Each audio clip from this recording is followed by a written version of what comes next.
அதனால மக்களால் நிராகரிக்கப்பட்டு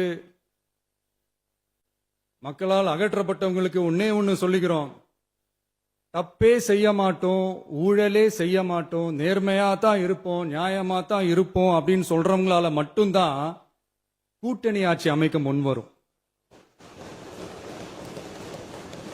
ஆட்சியிலையும் பங்கு, அதிகாரத்திலையும் பங்கு கொடுக்க முன்வரும்.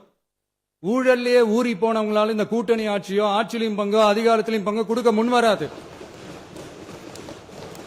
மெஜாரிட்டி இருந்தாலும் தரமாட்டாங்க, மெஜாரிட்டி இல்லைனாலும் தரமாட்டாங்க. கேட்டா ரெடிமேடா ஒரு பதில் ஒண்ணு வச்சிருப்பாங்க, கூட்டணி ஆட்சியை மக்கள் விரும்ப மாட்டாங்கன்னு. அதே மக்கள் தான் இப்ப அவங்கள பார்த்து சிரிக்கிறாங்க.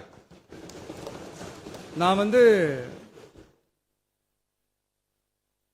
பதவியேற்ற அன்னைக்கு கொஞ்சம் டைம் அவகாசம் கேட்டேன். எதுக்கு கேட்டேன்? நிதி நிலைமைலாம் கொஞ்சம் மோசமா இருக்குது, அதெல்லாம் கொஞ்சம் சரி செஞ்சுக்கிட்டு படிப்படியா கொஞ்சம் கொஞ்சமா நான் கொடுத்த வாக்குறுதிகள்லாம் செயல்படுத்துவேன், அதுக்காக கொஞ்சம் டைம் அவகாசம் கேட்டேன். நான் ஏதோ வேற எதுக்காகவோ வேற யாருக்காகவோ ஏதோ அவகாசம் கேட்ட மாதிரி. அடுத்து இங்க சபையில இல்லாதவங்களை பத்தி பேச வேண்டாம்னு நினைக்கிறேன்.